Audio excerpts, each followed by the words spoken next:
Sylvia Nagajansky, je vous ai fait venir parce que, bon, vous êtes professeur de philo, ou plutôt, vous participez à un groupe de recherche sur l'enseignement philosophique, ce qui est... Oui, c'est pas incompatible, c'est lié, oui. Et en même temps, vous êtes surtout l'auteur de ce très beau livre qui s'appelle Aparté, Conception et mort de Søren Kierkegaard. Alors pourquoi Aparté? Bien, c'est très simple, vous le dites vous-même, par une citation de Kierkegaard. L'homme était fait pour l'éternité, la femme l'induit dans un aparté.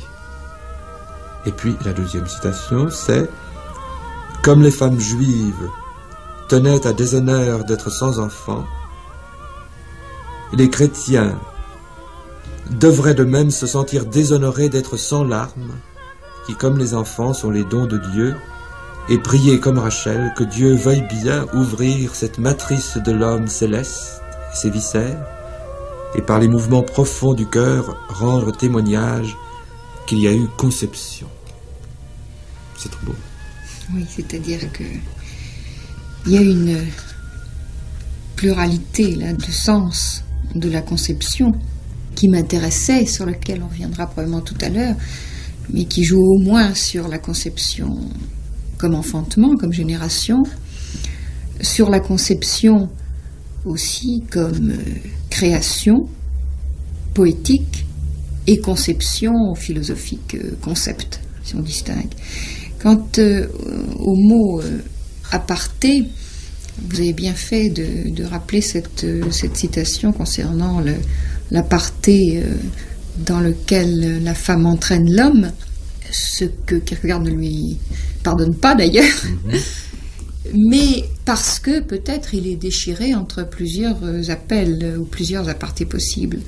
Bien sûr, c'est l'aparté où l'écriture entraîne le lecteur aussi bien que l'auteur, et puis bien entendu cet autre aparté qui est celui dans lequel Dieu entraîne l'homme. Alors, si vous voulez bien, nous allons centrer notre entretien surtout sur la relation de Kierkegaard et de la femme. Oui, vous dites Kierkegaard et la femme, tout le problème est là. C'est que dans les textes de Kierkegaard, évidemment, il est impossible de cerner quelque chose comme le portrait d'une seule femme ou d'une seule féminité. Bon, ça, j'y reviendrai tout à l'heure pour peut-être dire un mot des citations que vous avez faites tout à l'heure d'aparté, à savoir la femme au sens où elle est dangereuse. Parce qu'il y aura d'autres, peut-être, figures féminines.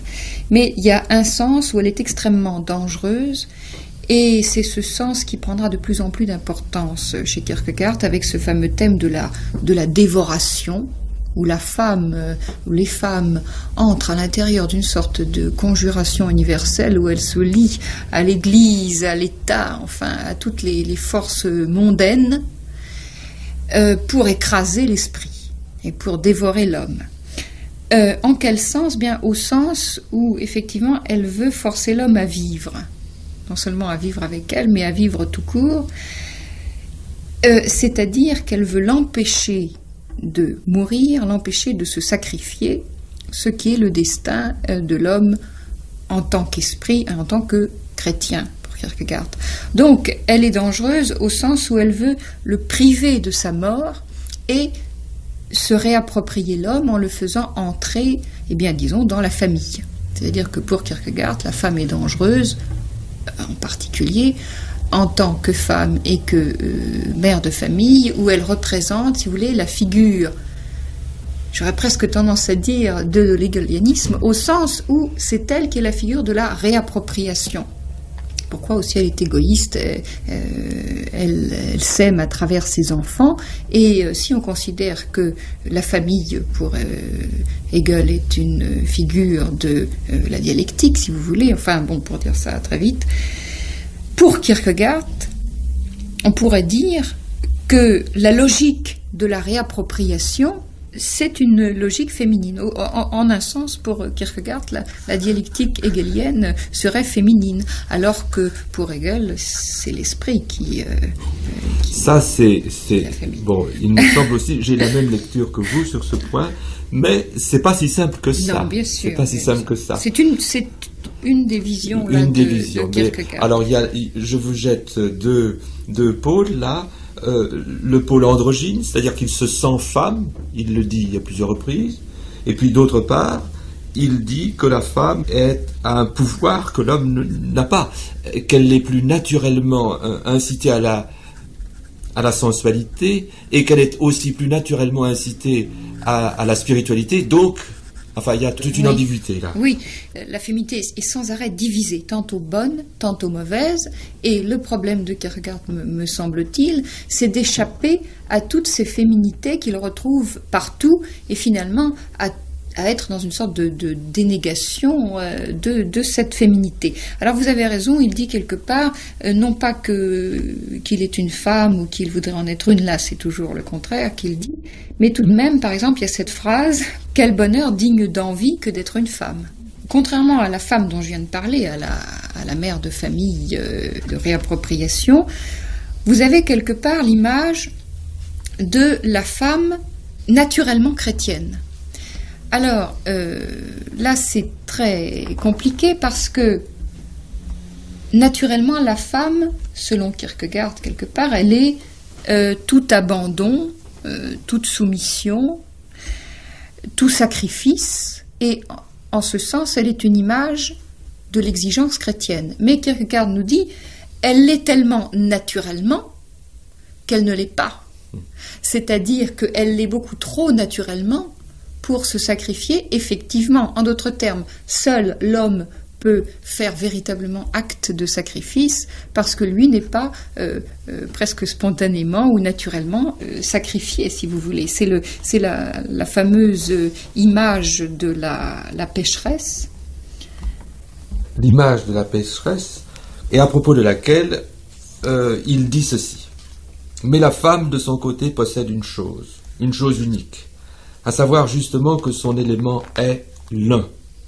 Son désir est un et non multiple, un seul désir, mais auquel elle s'attache de toute son âme. Sa pensée est une et non multiple, une seule pensée, mais qui, par sa fervente intensité, acquiert une force prodigieuse.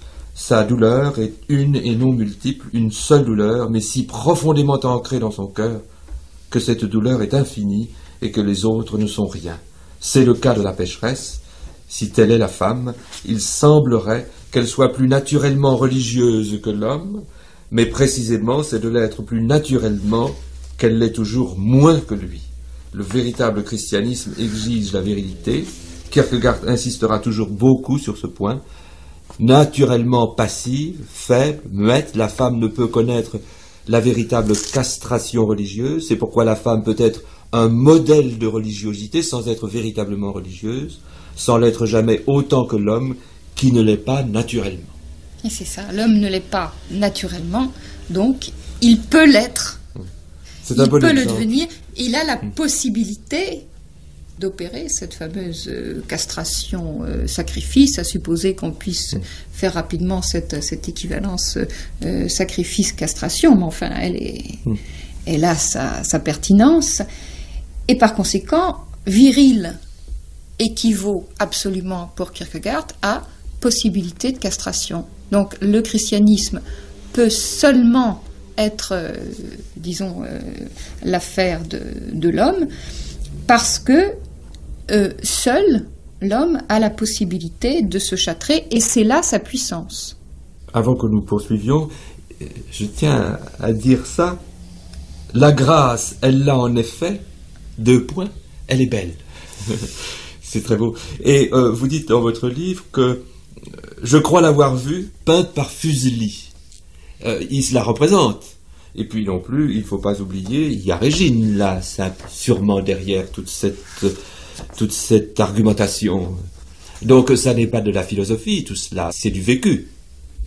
Parce que c'est une dimension qu'il ne faut pas oublier. Vous faites allusion à ma référence, par exemple, au tableau, ou bien à votre référence au fait que j'ai dit, je crois l'avoir vu, cette Oui. pécheresse. Oui. Seulement, je fais un commentaire, je crois l'avoir vu parce que c'est un très beau, effectivement, tableau de Fuseli, qui semble absolument représenter ce silence, parce que Kierkegaard dit sans arrêt de cette pécheresse, et qui est cette pécheresse-là de la Bible, qui oint les pieds du Christ avec du parfum, mais qui surtout pleure et se tait. Et alors, il y a un très beau rythme là de l'écriture de Kierkegaard où il répète inlassablement, elle pleure, elle se tait, elle ne fait absolument rien, elle pleure, elle se tait. C'est toute une allégorie du silence. Il faut remarquer d'ailleurs qu'il ne mentionne pas qu'elle embrasse aussi le Christ, ce qui n'est pas tout à fait une inaction. Et alors, ce tableau représentait pour moi effectivement le silence et même les larmes. Je veux dire, il y a ses cheveux qui tombent comme ça, comme si elle pleurait. Mais je fais aussi une allusion au fait que cette femme peinte par Fuseli c'est peut-être simplement une pause. J'ai trouvé votre trouvaille de Fuseli bienvenue parce qu'elle correspond effectivement à toute l'ambiguïté de la vision de Kierkegaard. Mais ce qui m'a frappé également, c'est que cette belle image de la soumission et du repentir comme ça naturel chez la femme est tout de même pratiquement la seule bonne image de la femme chez Kierkegaard. C'est-à-dire la seule bonne image, c'est l'image de cette femme silencieuse, pleurant et se donnant comme ça complètement au Christ. Et toutes les autres sont des mauvaises images. Et ce qui m'a semblé aussi amusant, c'est le jeu sur cette bonne image qui est aussitôt écartée d'une certaine manière. C'est-à-dire la femme serait un modèle de christianisme si elle n'était pas aussi naturellement soumise. Mais comme elle est naturellement soumise, eh bien, finalement, elle ne peut pas non plus être chrétienne. C'est-à-dire qu'aussitôt que cette bonne image est décrite, dépeinte, elle est en même temps écartée. C'est-à-dire elle n'est pas simplement bonne, puisqu'elle est encore insuffisante. Et au fond, ce que le chrétien devra être, c'est encore plus femme que la femme, d'une certaine manière. Je voudrais en venir à Régine. Peu après sa lettre de rupture avec Régine, il lui écrit ce mot ravissant. Quand tu respires l'héliotrope qui garde encore ici sa fraîcheur, pense à moi, car vraiment mon cœur et mon âme se tournent vers ce soleil, un profond désir me tourne vers toi, toi, le soleil des femmes. Alors, je voudrais que vous essayiez de nous expliquer cette ambiguïté. Voilà un homme qui a rompu sa relation passionnée avec cette femme et qui, à quelque temps de là, presque concomitamment, lui envoie ça. Écoutez, j'avais choisi cette citation, qui est peut-être aussi une citation. D'ailleurs, c'est pas sûr que ce je tire de votre texte livre, soit de Kierkegaard, oui, mais au moment où il lui écrivait beaucoup des petits mots ou des lettres, et il lui écrivait beaucoup de citations. Et on ne sait pas si cette phrase-là n'est pas elle-même une citation, on ne sait pas d'où que Kierkegaard aurait recopié. Et je l'ai prise je l'ai choisie à la fois pour sa beauté et aussi pour quelque chose que j'ai trouvé un peu amusant, parce que dans la lettre, c'est elle qui est le soleil des femmes, et en même temps, c'est elle qui doit se tourner vers lui, c'est-à-dire pense à moi. C'est-à-dire qu'il se tourne, ce que j'ai bien aimé, c'est qu'il y a quelque chose entre eux qui est qu'ils se tournent, si on peut dire, l'un autour de l'autre. Il y a une espèce d'étrange rapport. Et à travers cet équivoque-là, qui consiste à dire quand tu respires l'héliotrope, pense à moi, c'est-à-dire tourne-toi vers moi, et moi, je tourne vers toi, qui est également mon soleil. Et il m'a semblé qu'il y avait entre eux, et déjà chez Kierkegaard, une sorte de rivalité, de lutte dans leur rapport. Ça n'est pas lui, mais c'est ce qui passe par lui. C'est cette fameuse idée, c'est cette fameuse... ce fameux sacrifice qu'il voudrait lui faire partager. Il voudrait qu'elle soit complice de cette rupture. Est-ce que vous ne croyez pas que c'est cela? Il voudrait l'entraîner avec lui.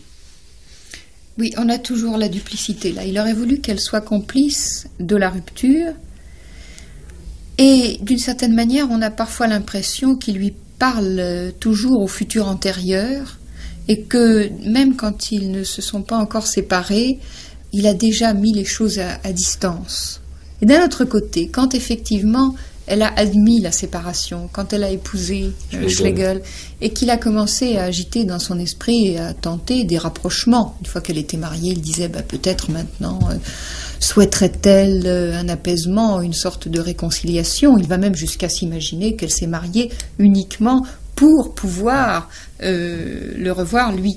Et alors là, il est pris dans une sorte de doute, c'est qu'il ne sait pas au fond si elle a joué son jeu à lui, qui consistait à accepter le sacrifice, ou bien si elle l'a effectivement et purement et simplement oublié. Il soupçonne parfois qu'elle ait été une subtile dialecticienne elle aussi, et qu'elle ait joué une sorte de jeu, qu'elle ait même fait exprès de se marier, et parfois, naturellement, il est torturé par ce désir de lui donner la véritable explication, puisqu'il ne lui a, il a toujours l'impression de ne pas lui avoir expliqué. Non, il s'est fait passer pour un coquin. Il lui explique à travers son œuvre, finalement, la répétition est écrite pour elle, adressée à elle. En outre, dans l'ambiguïté de leur relation après le mariage, l'intervention de Schlegel est très importante. Vous vous souvenez, il refuse même d'ouvrir la lettre que Kierkegaard envoie, par laquelle il demande pas une réconciliation, mais enfin un entretien. Oui. Bon, Schlegel joue un très grand rôle là dans cette affaire. Oui, effectivement. C'est lui qui le veut séduire d'ailleurs. On a l'impression assez équivoque qu'il a besoin de la présence de Schlegel, c'est-à-dire qu'il fait allusion aussi au fait qu'il a lui-même conseillé à Régine un jour d'épouser Schlegel, parce que Schlegel avait connu Régine déjà avant. Et il dit quelque part que d'ailleurs ça l'avait mise assez en colère, Régine, cette suggestion de la part de Kierkegaard. Et alors, au moment où il veut se réconcilier avec elle, ou du moins avoir un entretien, une explication, il réclame toujours la présence de Schlegel. Il dit: je donnerai comme condition que Schlegel soit présent à tous les entretiens.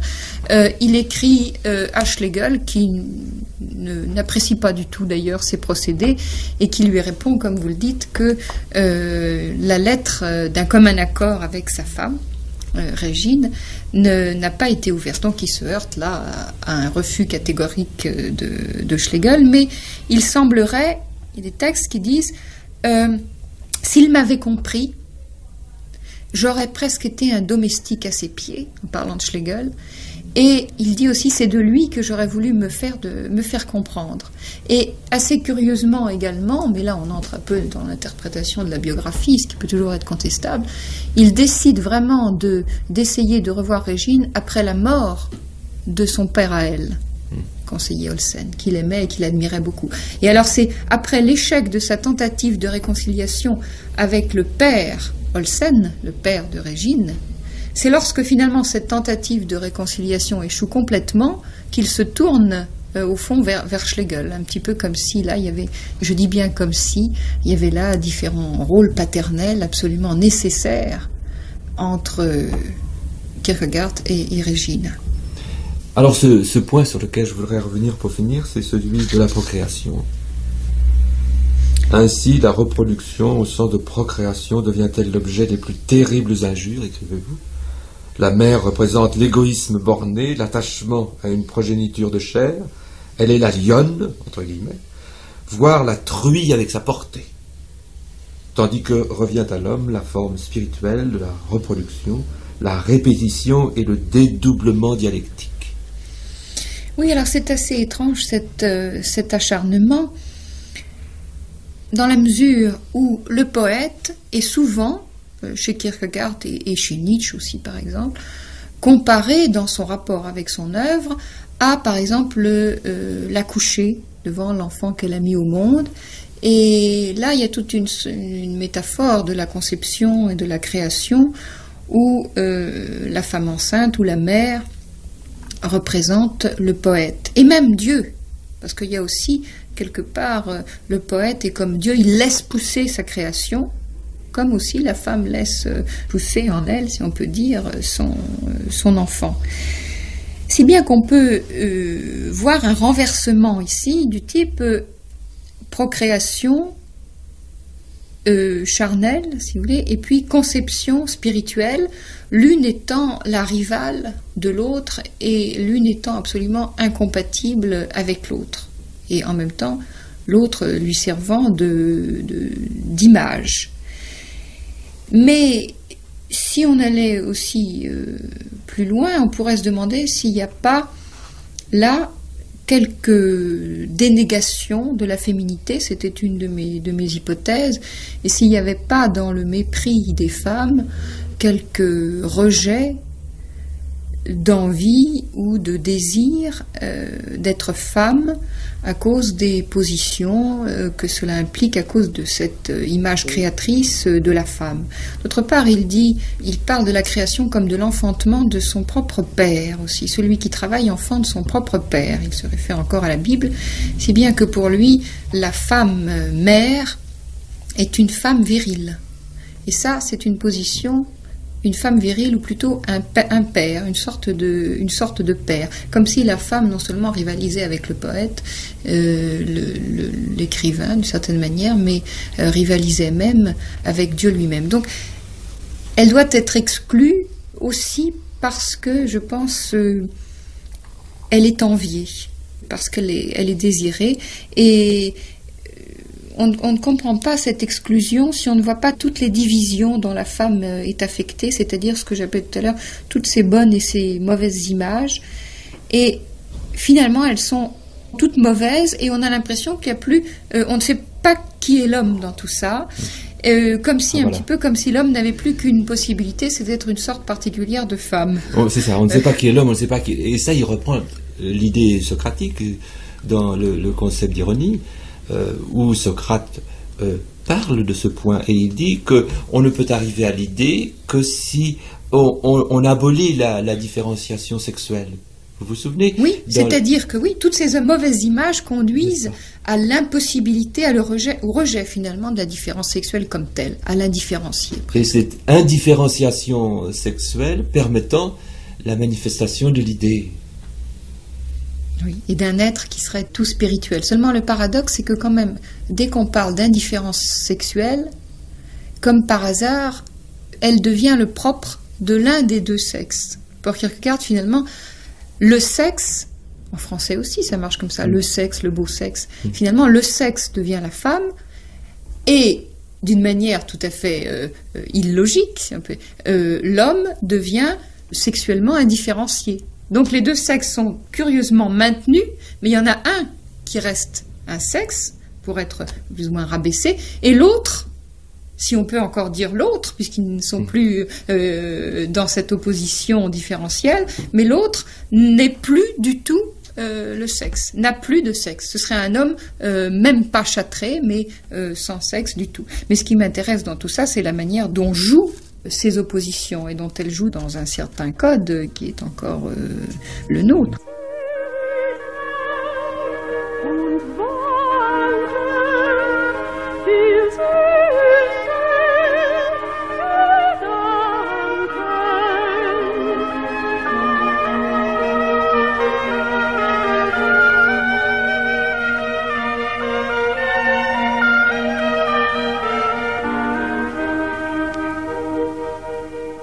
Qui d'entre nous, sachant que la piété ou la crainte de Dieu procède essentiellement de la féminité, s'étonnerait de les voir enseignées, symbolisées par une femme? Car la femme doit se taire dans l'assemblée et donc s'abstenir d'enseigner, mais garder le silence devant Dieu, c'est essentiellement avoir la vraie crainte de Dieu. Et c'est bien là ce que tu dois pouvoir apprendre de la femme. Elle t'enseignera aussi à garder devant l'extraordinaire une foi humble, d'où l'incrédulité et le doute sont bannis, une foi toute d'humilité qui jamais n'interroge. Pourquoi, à quoi bon, comment est-ce possible?